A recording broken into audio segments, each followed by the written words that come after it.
Redditor 1. When I was 9, I spent a weekend at my grandmother's house. She had been a widow since before I was born, so my cousins and I took turns staying with her. That weekend was mine. We had our usual routine, cooking dinner together, giving each other manicures, talking about nothing and everything. It felt normal, safe. Around 10 p.m. we settled on the couch to watch TV. The Golden Girls was on. I remember lying down, listening to the soft laughter from the screen as I drifted off to sleep, the warmth of the blanket, the distant hum of the television. It all felt so familiar. Then I woke up. I was facing the back of the couch, confused. Something was wrong. There was an intense warmth behind me, pressing against my back like sunlight through a window. It was bright, too bright. My first thought was, morning already?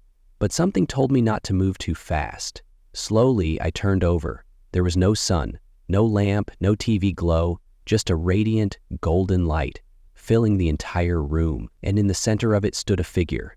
It was dark, a shadow against the brightness, but I could see the outline of it. Human, tall, still. My breath caught. It reached out a hand, and before I could react, it touched my arm. Its fingers were warm, gentle, careful. Then it spoke. "God bless you, my child." The moment the words left its mouth, the light vanished. The warmth disappeared. The room turned pitch black, and a chill settled over me like a wet blanket. I sat up, waiting for my heart to pound, waiting for the terror to hit me. But it never did. I wasn't scared. Not even a little. I felt calm, almost peaceful. Without thinking, I got up and walked to the bedroom. I climbed into bed, pulled the covers over me, and fell asleep. The next morning, everything was normal. The couch was the same. The TV remote was still on the coffee table. The curtains were closed. No proof that anything had happened, but I knew. I didn't tell my grandma. I didn't tell anyone, not at first. But that was just the beginning. Over the years, strange things happened in that house. Small things at first. Objects moving just slightly from where we left them, doors creaking open on their own, the radio turning on in the middle of the night, always set to static. Then it got worse. One night, my cousin stayed over. She slept in the same living room on the same couch. The next morning, she refused to talk about what had happened. Her hands were shaking as she packed her bag. I kept asking, but she just kept saying, "I don't want to talk about it." I let it go. A month later, my aunt visited my grandma. She was drinking her coffee in the kitchen when she froze, mid-sip, her eyes locked on the hallway. My grandma asked her what was wrong, but my aunt just shook her head. Later, she told my mom she had seen something, a shadow moving along the wall, but no one had been there. We all started seeing it after that, a figure, standing in doorways, reflected in mirrors, walking past the living room window when no one was outside. Always there, but never quite there. One night when I was 12, I was in my grandma's room. She had gone to bed early, so I sat on the floor, flipping through one of her old magazines. The house was quiet, too quiet. Then, a noise. Soft at first, then louder. A shuffling sound coming from the hallway. My stomach tightened. I turned my head slowly, heart hammering in my chest. A shadow passed by the doorway. I didn't scream. I didn't move. I just sat there, frozen, watching as the dark figure moved across the room. It didn't look at me. It didn't stop. It just kept walking, slow, deliberate steps, until it disappeared into the living room. The next morning, I told my grandma. She didn't act surprised. Instead, she sighed, set down her cup of tea, and said, "I know." She told me she had seen it for years, ever since my grandfather died. She had never felt afraid of it, but she knew it was there, always watching, always waiting. "Maybe it's him," I whispered. She shook her head. "No, it's something else." I asked her what she meant, but she wouldn't say. That was the last time I ever spent the night at her house. Years passed. I grew up, moved away, tried to forget, but I couldn't. Every now and then, I'd wake up in the middle of the night with that same warmth on my back, that same feeling of being watched. One night, after my grandma passed away, I went back to the house. It had been left empty for months, but I needed to see it one last time. I walked through the rooms, running my fingers over the old furniture, the dusty picture frames. In the living room, I stopped in front of the couch. The same couch where I had seen the light, the same place where everything started. I exhaled. Then I felt it, the warmth, the glow. I turned, heart pounding, and there it was, the golden light, the shadowed figure standing in the center. It reached out, touched my arm, and whispered, "God bless you, my child." The room went dark, the air turned cold, and this time I ran. Redditor to. It happens all the time if I sleep a certain way. I don't know when it started, but I know when I realized it wasn't just a dream. If I lay on my left side with my head tilted up, I am visited, every time. I used to think it was just nightmares, random, meaningless, but now I know better. Now I know it's something real. The dreams are always the same: violence, pain, death. I dream of things no one should see, horrors that feel too vivid, too detailed, too personal. People screaming, people being torn apart. I see murder. I feel hands gripping me, pulling me into something dark, something hungry. No matter how hard I fight, I can't move. Something holds me there, trapping me inside those nightmares, like a force wrapping around my body. It feels like I'm awake, but I'm not yet. I know when it's coming. I feel the shift. A heaviness presses down on my chest. The room feels colder. The air changes, thick and suffocating. It's like slipping beneath deep water, the surface getting further and further away. I tell myself to wake up, but my body won't listen. I try to move, to twitch a finger, anything, but I can't. The dreams tighten their grip, pulling me deeper. I try to scream. I try to call out to my boyfriend. He's right there, lying beside me. Sometimes he's asleep, sometimes he's awake, playing video games at the edge of the bed. It doesn't matter. He never hears me. My screams come out muffled, weak. Or maybe in the dream they sound loud, but in reality they don't exist at all. The first time I saw it, I thought my mind had finally snapped. I had been fighting to wake up, struggling against the invisible weight pressing me down. Then, for the first time, I broke free. My body lurched forward. My vision cleared. I gasped for air, every nerve in my body screaming, and I saw it. A man-shaped figure, a black shadow, moving fast. It didn't disappear. It didn't fade. It ran straight into my closet. I sat there shaking, staring at the dark space between the half-open closet doors. My breath came in quick, shallow gasps. The room was silent. My boyfriend was still there, completely unaware of what had just happened. My chest ached from the pressure I had felt only moments before. I told myself I was imagining it, that it was sleep paralysis, that it wasn't real. But I knew better. Now, I keep my closet doors closed, always. If I forget, if I leave them even slightly open, it happens. Every single time. The dreams come. The weight pins me down. The shadow waits. I tell myself to sleep differently, but it's hard. My left side is the most comfortable. When I'm exhausted, when I'm too tired to fight it, I slip into the position naturally. And when I do, I feel it. The moment I cross that invisible threshold, it knows. It's waiting. It's always waiting.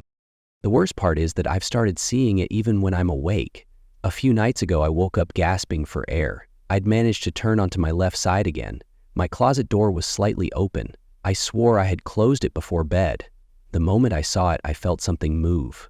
My entire body tensed, but I couldn't see anything at first.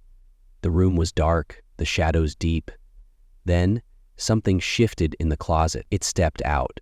Not quickly, not like before. This time it moved slowly, deliberately, like it knew I could see it. I tried to scream, but my throat felt locked, frozen. It moved closer. My entire body was paralyzed. The weight was back, pushing me down, making it impossible to move. I could barely breathe. Then it stopped at the edge of the bed. It didn't touch me. It didn't speak. It just stood there, watching. I could feel it, a presence so heavy, so suffocating. It felt like my lungs were collapsing. I tried to squeeze my eyes shut, but something in my brain told me not to. If I looked away, if I let it out of my sight, it would get close. I wanted to move. I wanted to scream. I wanted to wake up my boyfriend, but I couldn't. I could only lie there, staring at the dark figure looming over me, waiting. Then it leaned forward. I couldn't see a face. I don't think it had one. Just a shifting mass of darkness, its outline barely human. The moment it moved, I felt something touch my arm, ice-cold fingers pressing into my skin.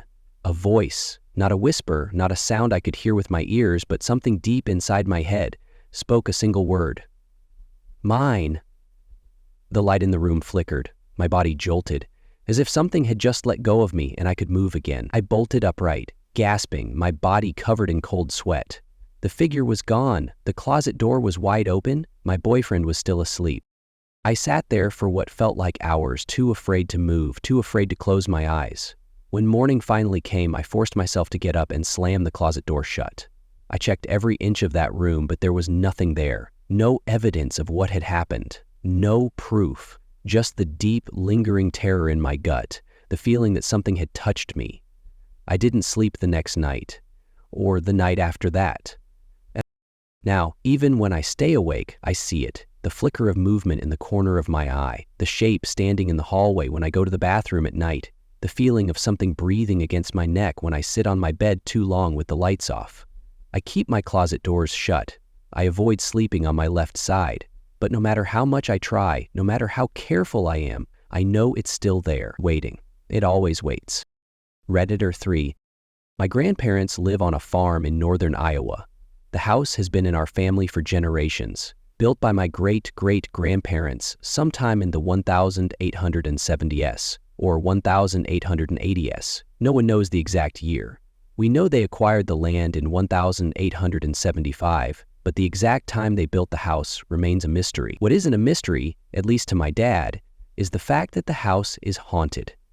He always told me about strange shadows moving in the hallways, flickering balls of light in the dark corners of the house, whispering sounds that weren't the wind.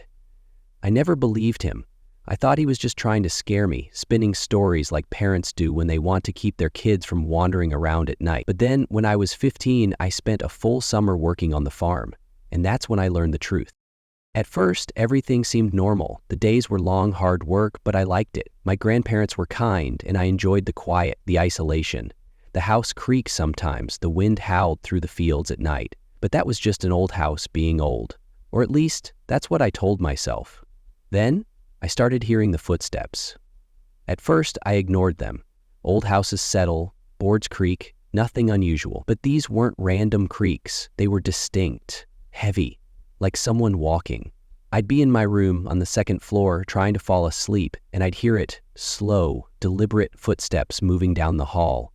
I'd hold my breath, waiting for the sound of a door opening, waiting for one of my grandparents to shuffle past. But the footsteps would stop. I'd get up, check the hallway. Nothing.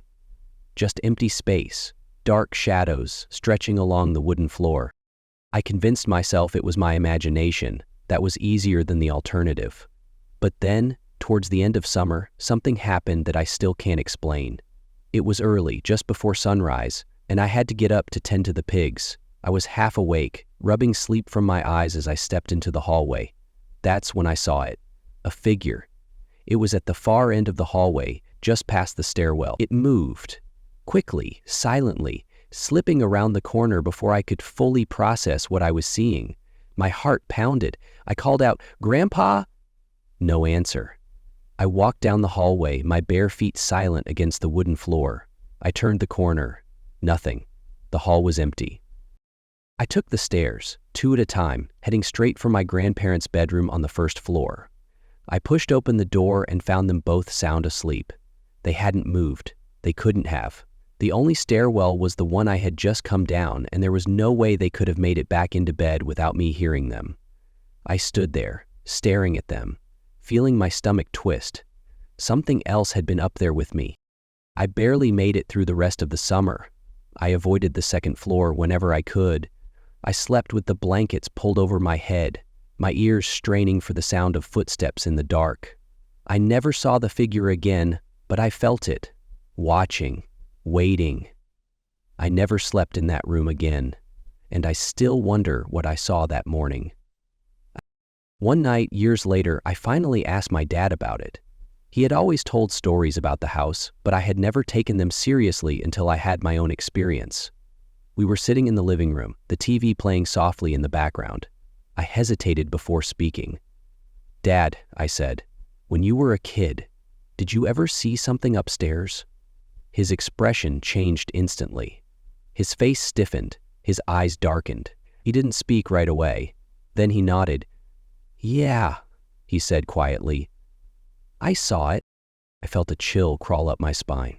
"What was it?" He hesitated again. Then he shook his head. "I don't know," he admitted. But I wasn't the only one. I leaned forward. "Who else?" He sighed. "Your uncle," he said. "Your grandpa, even your grandma. Everyone's seen something up there at some point." My stomach twisted. "What did they see?" He rubbed his hands together, staring at the floor. "Shadows," he said, "figures that disappear when you look at them. Lights that flicker and move on their own. Doors that close when no one's there." He exhaled slowly. "But there's something worse." I swallowed hard. "Worse?" He nodded. "When I was about your age, I woke up in the middle of the night. I don't know why. Something just felt wrong.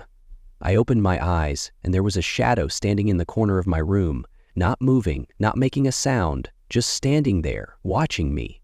His voice dropped lower. "I couldn't move. I couldn't breathe. I just lay there, frozen, staring at it." My chest tightened. "What happened?" "It took a step forward," he whispered, "then another and another." His fingers dug into his knees. "It walked right up to my bed and leaned over me." I shuddered. "Did it touch you?" He shook his head. "No." But it got so close, I could feel it. The cold. The weight of it. Like it was pressing down on my chest, even though it wasn't touching me. His voice was barely audible now. Then, it whispered something. A shiver ran down my spine. What did it say? He looked at me, his face pale. "I don't know," he admitted.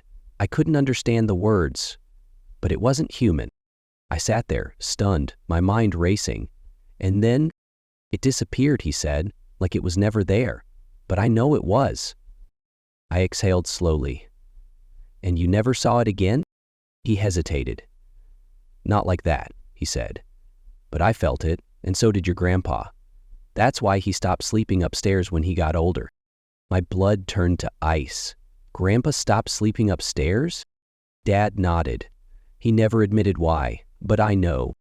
I swallowed hard, my heart pounding in my chest. "Do you think it's still there?" He didn't answer right away. Then he looked me in the eye. "I think it never left." I didn't sleep that night. The next morning, I called my grandparents. We talked about normal things, the weather, the farm, how they were doing. But as I was about to hang up, I hesitated. "Grandma," I said, "have you ever seen anything weird in the house?" There was a long pause. Then softly she said, "Why do you ask?" I gripped the phone tighter. "Because Dad told me he saw something, and I did too." She sighed. "We don't talk about it," she said. "But yes, I've seen it. Your grandpa has too. That's why we don't go upstairs anymore." A chill ran through me. "Grandma," I whispered, "what do you think it is?" There was another pause. Then, in a voice so quiet I could barely hear it, she said, "Something that's been here longer than we have." I hung up, my hands shaking. I haven't gone back to that house since. I don't think I ever will, because whatever's in that house, it doesn't want us there. It never did. Redditor 4. I'd like to start this story how I always do, by first saying that I have schizophrenia. I have definitely experienced lots of weird things like shadow people, voices, the feeling of being touched, etc. Because of my condition, I never talk about those instances as paranormal. They are likely just my hallucinations. That's what I tell myself. That's what I have to believe. However, I do have one story that involved another person witnessing the exact same thing as me, so this story is paranormal. As kids, me and one of my younger cousins were very close. Our grandpa had died before either of us were born. The older cousins knew him in life, but we didn't. We had no memories of him, only stories passed down from the adults. Some good, some not so good, but always in that detached way people talk about the dead. I went through a phase as a kid where I was obsessed with trying to communicate with my grandpa. I only did this when I was alone until this one time. We were at my uncle's house in my cousin's bedroom. It was late, but not quite bedtime, the kind of hour where the world outside felt quiet and still. We were kids, but old enough to be alone. No one else was around at the time. Sometimes we'd get into these really deep talks. I told her that I had been communicating with Grandpa and we decided to try it there together. We just began talking out loud to him, and we asked him to give us a sign if he was there. Very cliché, I know. We didn't expect anything. At least, I didn't. Maybe my cousin did. Maybe that's why she was holding on to the edge of her bed, gripping the blanket in her fists, waiting for something. The bedroom door was closed. No wind coming in, no person around. After asking for a sign, the doorknob turned and the door swung open. Not a creak, not a slow, lazy push. The knob twisted, metal clicking, the same way it does when someone on the other side of the door is standing there, gripping it, twisting it in their hand. The door didn't just open a crack, it flung open, hitting the wall with a dull thud. For a second, neither of us moved. I felt the breath in my throat tighten like I'd swallowed ice. My cousin whispered my name. But it didn't sound like a question. It sounded like a plea. I wanted to say something rational, something normal, but the words wouldn't come. My mind jumped to 1,000 possibilities. Maybe one of the adults had come upstairs and was messing with us. Maybe one of the older cousins was trying to scare us. I turned my head, slowly, just to confirm what I already knew. The hallway was empty. It was worse than seeing something. It was worse than an adult laughing, telling us we'd been caught playing spooky games. The door had moved, but no one was there. I heard my cousin's breath quicken beside me. "Did you see that?" she whispered. I nodded. We didn't speak. Not for a long moment. I don't know what she was thinking, but I was replaying it in my head, over and over. The feeling in the air before it happened. The way the door didn't just drift or shift, but turned. Deliberate. Intentional. I swallowed hard. I wanted to rationalize it. I did. But my cousin saw it too. That changed everything. My hallucinations don't get verified by other people. We got up, slowly, stepping toward the door. It stood wide open now, revealing nothing but the dim hallway, the old wooden floor stretching in both directions. "Grandpa?" I whispered. Silence. A deep silence, the kind that feels like it's pressing against your eardrums, as if something is waiting. We took another step forward. My cousin was gripping my arm now, hard. Then, from downstairs, a sound, a scraping. Slow, not a footstep, not a voice, a dragging sound, something heavy moving just below us. We froze. The air in the house felt different now, heavy, like the walls themselves were leaning in, like something had shifted in the foundation. The house had always creaked, but this wasn't like that. I reached for the doorknob again, gripping it tight. My fingers felt numb, my breath shallow. I wanted to close the door, to shut it again, to pretend none of this had happened. My cousin squeezed my arm. "I don't think we should have done that," she said, her voice barely a whisper. The sound from downstairs stopped. We stood there for what felt like forever. Eventually we heard voices, our parents moving around, normal sounds of the house, but something had changed. We never tried to talk to Grandpa again. Even now, when I think about it, my mind tries to find a way to explain it. Maybe the door wasn't latched right. Maybe a draft pushed it open. But that's not how doors work. Not like that. Not twisting the knob, not pulling it open like someone was standing on the other side. And then there was the sound. I still don't know what it was. Maybe I don't want to know. I've had a lot of hallucinations in my life. But this was different. Because someone else saw it too. Redditor 5. I was 11 when we moved into the townhouse. I remember the way the walls smelled like fresh paint and something else, something older, like dust and forgotten spaces. It was just a townhouse, just a place, nothing special, nothing unusual. But almost immediately, something about it felt wrong. I don't know how to describe it exactly, only that I began dreading the dark. The basement was the worst, but the master bedroom felt just as bad. Like the air inside it was heavier, pressing down on me in a way I couldn't explain. At night, I would hear the front door open, just faintly, as if someone was coming home late. Then the sound of slow, deliberate footsteps moving up the stairs, one step at a time. I would hold my breath, listening as they reached the landing, hesitated, then walked down the hall toward my room. I always assumed it was my brother. He was 18, always coming and going from work, from friends' houses, from places I didn't ask about. I would wait to hear the sound of his door closing. It never did. The footsteps would go back down, then up again, then down, a rhythm like someone pacing, like someone trying to figure out where they belonged. The sound would repeat for hours, long after my brother should have been in bed. It wasn't until I asked him about it one morning at breakfast that I realized something was wrong. "I don't know what you're talking about," he said, barely looking up from his cereal. I wasn't even home. I didn't argue, but I knew what I'd heard. And then there was the image. I don't know why, but in my mind I always pictured Abe Lincoln. Not exactly him, but something like him. A man with a long black beard and thick sideburns. The thought came without warning, unbidden, like a memory that didn't belong to me. I never questioned why. I just knew that every time I heard the footsteps, the picture of him would rise up in my head, standing just beyond the doorway, watching. I thought I was alone in this, until my mother mentioned it. She heard the footsteps too. Late at night, she would think my brother was coming home and call out to him, only to be met with silence. She also heard something else, something worse. The townhouse we lived in was connected to another. Thin walls, shared space. It was easy to hear the neighbors through them. But what she heard wasn't normal. She would hear voices. A man and a woman, talking, laughing. Sometimes the woman would giggle, light and breathy, as if she were standing just beyond the wall. My mother never questioned it at first, until one day, during dinner, when the sound was so loud that all of us stopped eating to listen. The voices weren't muffled. They weren't distant. It was like they were right there in the room with us, just on the other side of the wall, as if we were eavesdropping on a conversation meant for someone else. The next day, my mother casually mentioned it to our neighbor. Asked him, maybe, to keep the noise down at night. The man looked at her, confused. He wasn't married, he lived alone, and he had been in India for the last 3 months. My mother didn't mention the voices again, but she did mention the man.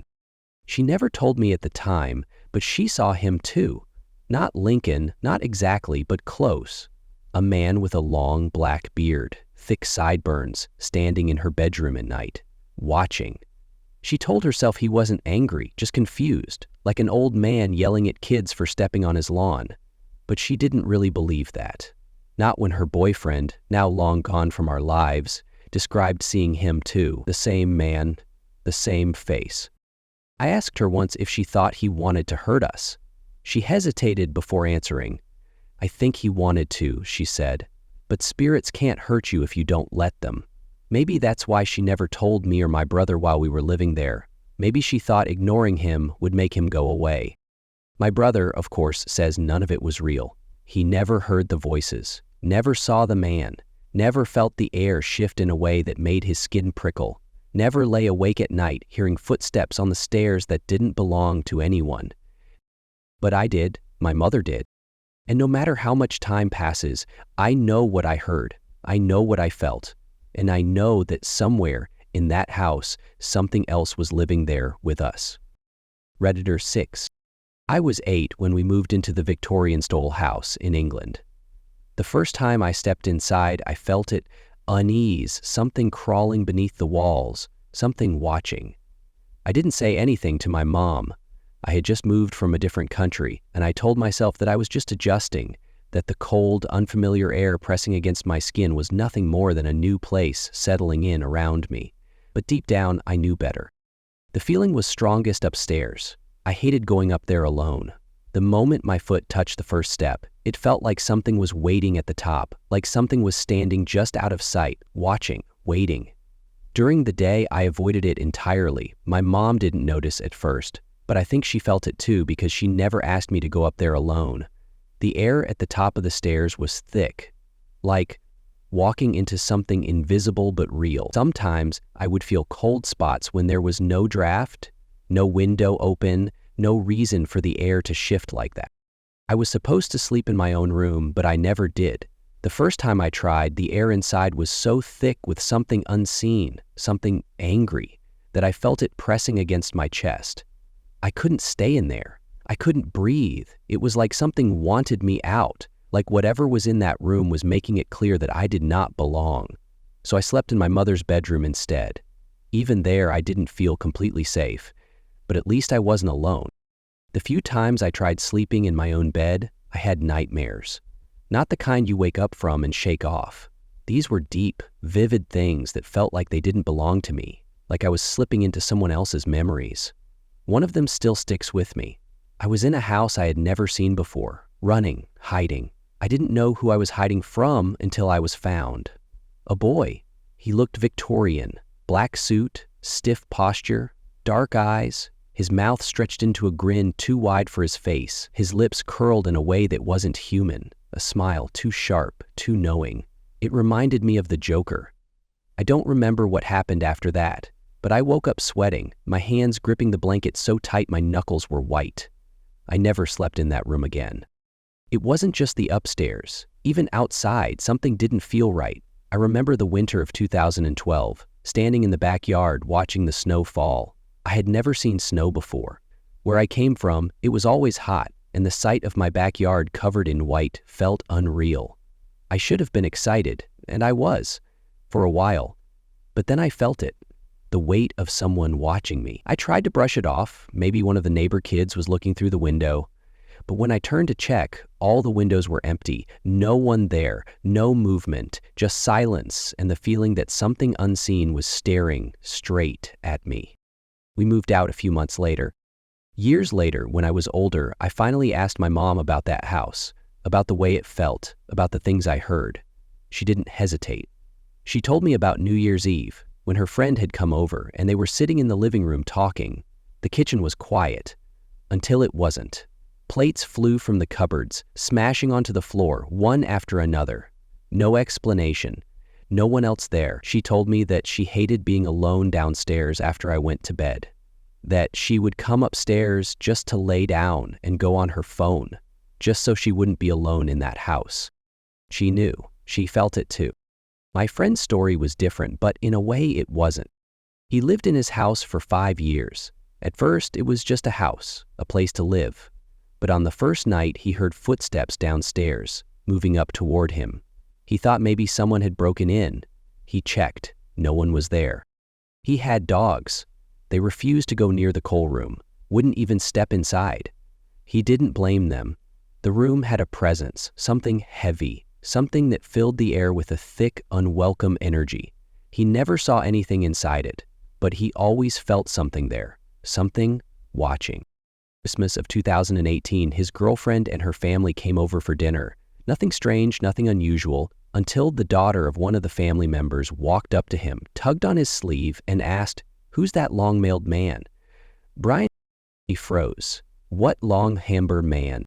The girl didn't answer right away. She just stared, and then, before he could say anything else, something crashed upstairs, the sound of things hitting the floor, breaking, shifting.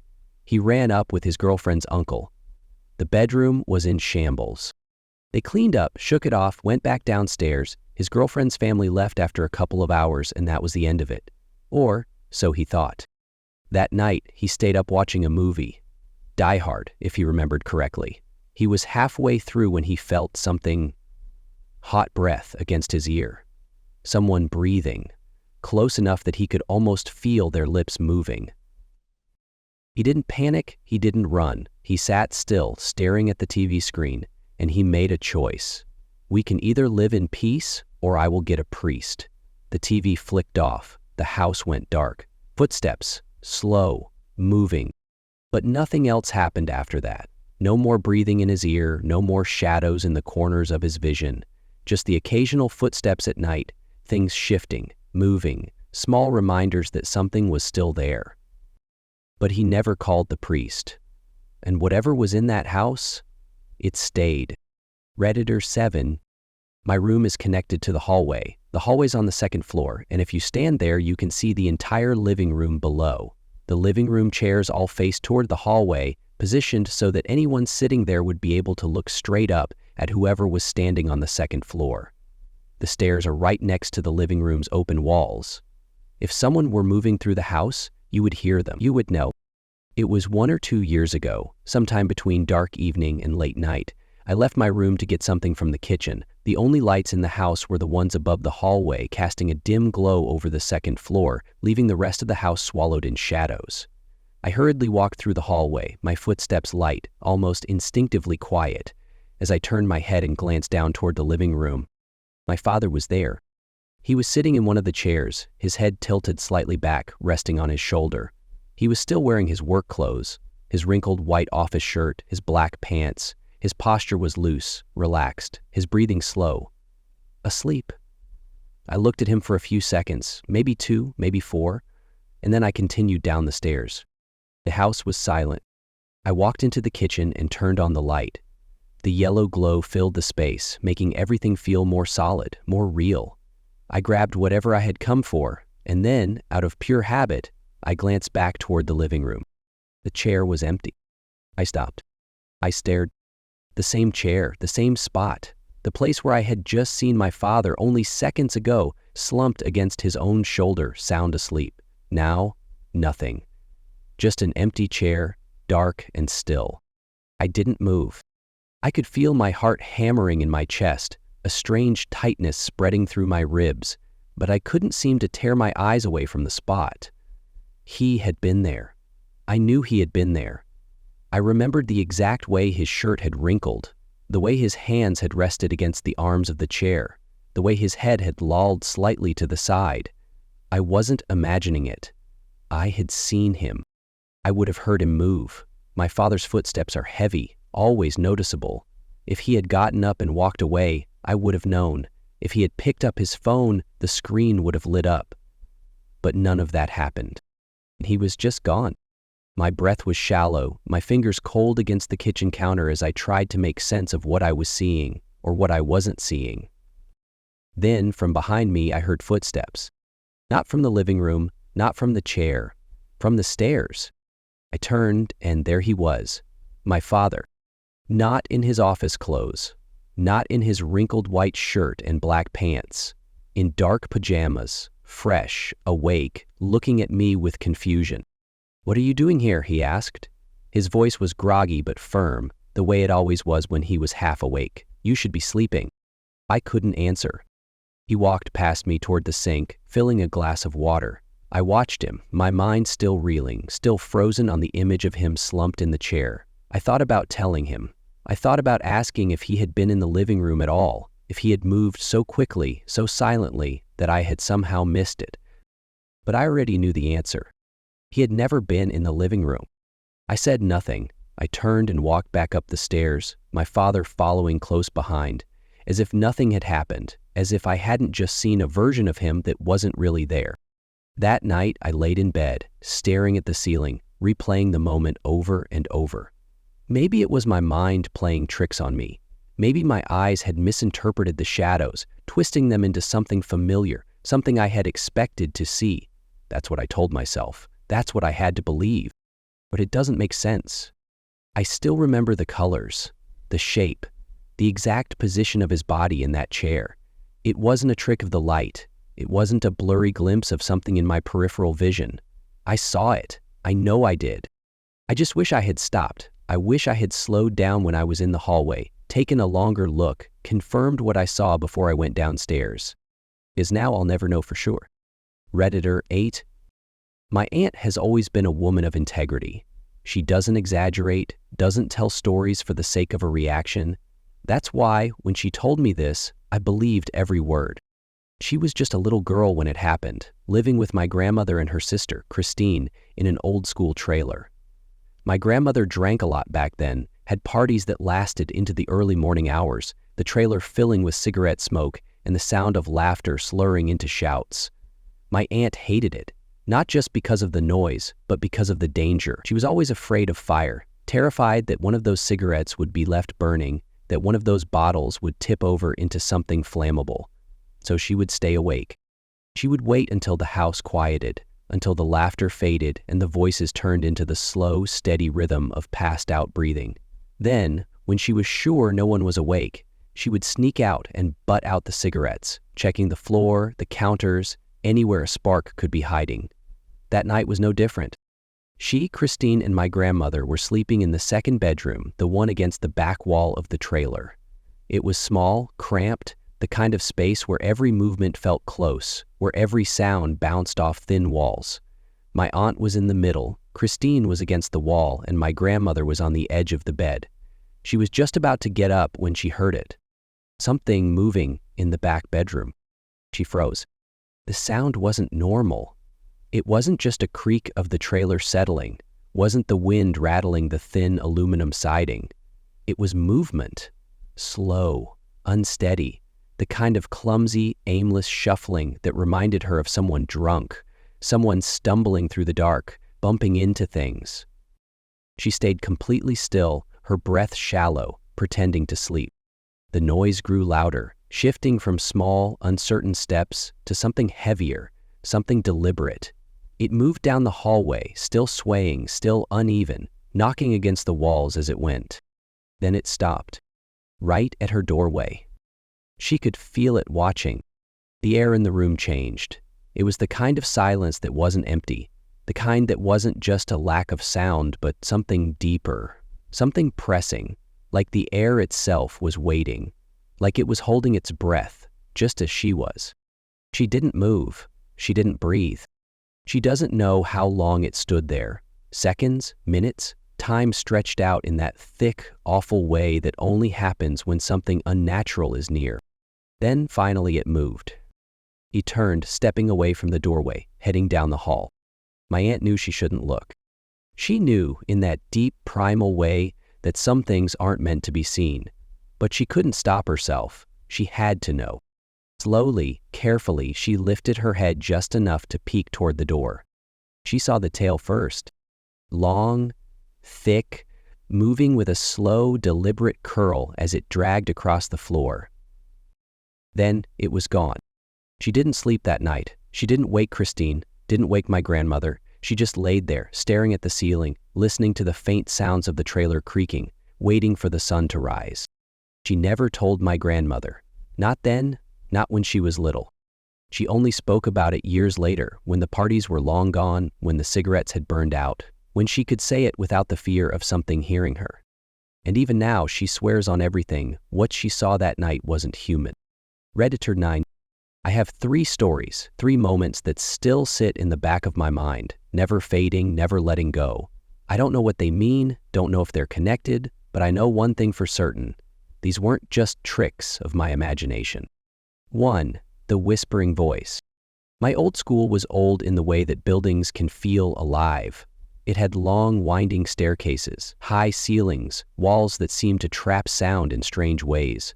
Most of the time it felt normal, but sometimes when the halls were empty and the classrooms were dark, it felt like something else was there.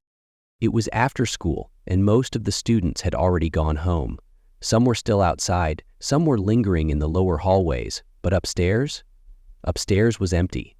That's where I was headed, climbing the stairs alone, just trying to get my book from a classroom I had left it in. Then I heard it. My name. Whispered. It wasn't male, it wasn't female, it was something in between, something stretched and distorted, as if the voice itself couldn't quite decide what it was supposed to be. I stopped mid-step, my breath catching in my throat. The hallway was empty. I swallowed hard and kept going. The closer I got to the classroom, the louder it became. My name, again and again, barely audible, but somehow right in my ear. I turned. Nothing. The hair on the back of my neck stood up, my fingers tightening around the strap of my bag. I was only a few feet from the classroom, but every step felt heavier, harder. The voice wasn't coming from a single direction. It was everywhere. I turned and ran. That's when I heard the footsteps. Not mine. Something behind me, running, fast, and then laughter. Not human laughter, something sharp, something hollow, something wrong. I hit the stairs and didn't stop, bolting down, not looking back, not slowing down until I reached the lower level, where people were still talking, still laughing, still existing in a normal world, where nothing had just whispered my name, nothing had chased me down the hall, nothing had laughed in my ear. I never went upstairs alone again. 2. The girl in the forest. Camping always seemed peaceful to me. I liked the quiet, the isolation, the way the stars stretched out above the trees. That night should have been like any other. My mom, my sister, and a few relatives had taken a trailer up to a hill that overlooked the city. It was a beautiful spot, a flat clearing with a thick forest about 30 yards away. I don't know why I went outside at 2 in the morning. I just did. I wasn't scared, wasn't even thinking about anything as I stepped out of the trailer and into the cool night air. Then I saw her. A little girl, standing at the edge of the trees. She was wearing a white dress. Not dirty, not torn, just white. She was still, her body barely visible in the darkness, but I could see her face. She was looking right at me. I couldn't move. For a long moment we just stood there, staring at each other. Then she turned and walked into the forest. I don't know what I expected to hear. Footsteps, branches snapping, something. But there was nothing. I waited for her to come back out. Waited for a sound, a sign, anything that would tell me she was real. Nothing. I stood there for a long time, my breath shallow, my skin cold, staring at the place where she had disappeared. Then, finally, I turned and went back inside, locking the trailer door behind me. I didn't sleep. 3. The breathing in the dark. This still happens. It's always late at night. I'll be lying in bed, my room silent, my body heavy with sleep, when I feel it. Someone is in my room. I don't hear the door open. I don't hear footsteps on the floorboards, which should creak under even the slightest weight. There's no sound at all. But I know. I feel it. A presence, close, standing over me. Then the breathing starts, slow, ragged, right against my face. It isn't an air current. I don't have a fan. I don't have an air conditioner. There's nothing in my room that could be making this sound. And yet, I hear it. Deep, uneven, as if something is leaning over me, exhaling with effort, as if it wants me to know it's there. I don't move. I don't open my eyes. I know instinctively that I shouldn't. I just listen, and I wait. And eventually it stops. But I know it will come back. It always does. Redditor 10. I was in my room, controller in my hands, my mind completely focused on the game. The only sound was the low hum of my PS4, the occasional clicks of the buttons as I played, and the faint, distant noise of the TV from the living room where my parents were watching something I wasn't paying attention to. It was late, but not too late. Just another night. Nothing special, nothing weird. Then my door creaked open. It wasn't a dramatic swing, wasn't violent or abrupt, just a slow, steady movement, the kind that happens when someone is trying to be sneaky about it. I didn't even look up. Damn, my stupid sister should stop that, I muttered under my breath. She had a habit of messing with me, opening my door just to be annoying, standing there for a second before running off like she thought she was the funniest person alive. I sighed, barely paying attention, reaching out with one hand to push the door shut again. I didn't even pause the game. Not even 5 minutes later, the door opened again. I sighed harder this time. Seriously, I called out, my tone half annoyed, half exhausted. Cut it out. Silence. No giggle, no sound of retreating footsteps, just silence. Fine, whatever. I got up this time, walking over to the door, peering down the hallway just in case she was hiding around the corner, waiting to run off when I got close. The hallway was empty. I shrugged, pushed the door shut again, and went back to my chair. Another few minutes passed. I was just starting to get lost in the game again, my fingers moving automatically, my body sinking deeper into the chair, my mind slipping back into that relaxed state. Then the thought hit me. What if she didn't open the door? The moment that thought crossed my mind, the door swung open again. I stopped breathing. The air in my room felt heavier, like the temperature had dropped just a little, just enough to make the hairs on my arms stand up. I didn't move. I didn't blink. I just sat there, staring at the open doorway, my controller loose in my hands. I told myself I was being stupid. I told myself there was a draft. I told myself maybe I didn't close it all the way. But I knew. I got up again, slower this time, my legs unsteady as I stepped out into the hallway. The house was quiet now, too quiet. The TV was off. My parents must have gone to bed. I was alone in the hallway, and suddenly, I didn't like it. I went straight to my sister's room. If this was her messing with me, I was about to wake her up and tell her to cut it out. I turned the doorknob. Her door was shut. I pushed it open. She was in bed, asleep. Not just pretending, not stirring like she had just run back to bed. Dead asleep, her breathing slow, steady, untouched by whatever had just happened. And then I really thought about it. Her bed was at least 10 feet away from the door. If she had done it, I would have heard her. I would have heard footsteps, the sound of the floor shifting under her weight, something. But there had been nothing, just silence. I stepped back into the hallway, my throat dry, my fingers numb. I turned around, went back to my room, and did the only thing that made sense. I locked the door. I stood there for a second staring at it, trying to convince myself it was over. Then the lock clicked. The doorknob turned. The door opened. I heard the sound before I saw it, that soft metallic click, the quiet creak of the hinges, and then I watched as the door, which I had just locked, slowly pushed itself open. I didn't move. My entire body had gone stiff, frozen in place, my mind blank with that kind of fear that doesn't make sense but is so deep, so real that your body reacts before you can even think. There was nothing there. Nothing I could see, but I felt it. I felt something watching. I couldn't breathe. I couldn't move. And then, slowly, I heard it. Breathing. Not mine. Something else. Close. Too close. I stepped back, my legs shaking, my heartbeat slamming against my ribs so hard it hurt. I turned, walked out of the room, and didn't stop. I didn't stop as I passed the hallway. I didn't stop as I walked straight to the living room. Didn't stop until I was on the couch, wrapping myself in a blanket like that would somehow protect me. I didn't go back to my room that night. I didn't sleep much either. The next morning, I didn't talk about it, didn't mention the door, didn't say anything about the breathing. I told myself it was my imagination, that I was overtired, that I had overthought something small and normal. But even as I told myself those things, I knew they weren't true. Because when I went back to my room, the door was open. And I knew, without a doubt, that I had closed it. Redditor 11. I never considered myself a believer. Ghost stories, urban legends, places famous for being haunted, it all seemed like a gimmick to me. Just another way to sell tickets, keep people entertained, make a place feel more important than it really was. I had always rolled my eyes at the thought of people paying good money to scare themselves.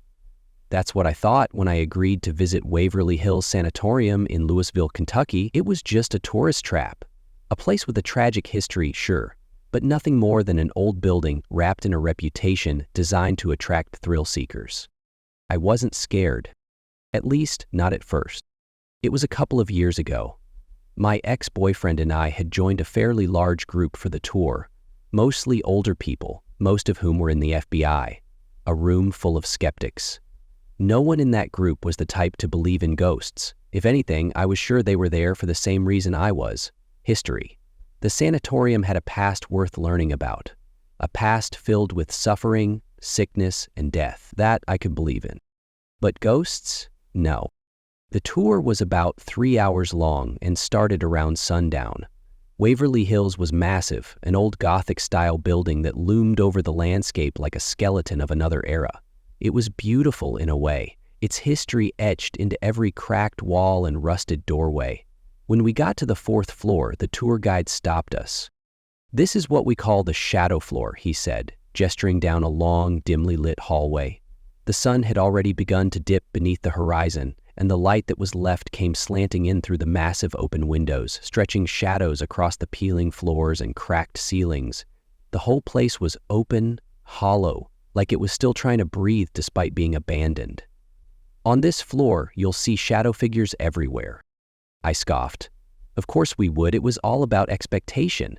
Our minds were already primed to look for something creepy. The lighting was perfect for optical illusions. It was a trick of the brain, not actual ghosts. The tour guide smiled, either not noticing my skepticism or ignoring it. "Who wants to walk to the end of the hallway and back?" Silence. No one wanted to do it. Then my idiot of an ex-boyfriend decided to pipe up, "She'll do it."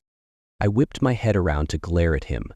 "Yeah, no, that's not happening." The tour guide chuckled. "I'll walk with you." Something in his tone told me he wasn't joking. He wasn't mocking me. He genuinely wanted me to experience it, and he wasn't afraid of what we might see.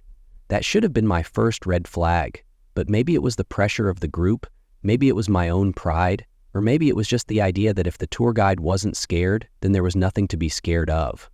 Whatever it was, I agreed. I don't think I've ever gripped someone's arm that tightly in my life. I held on to him like he was my last lifeline. Every step down that hallway felt like it stretched longer and longer, the air growing thick and still.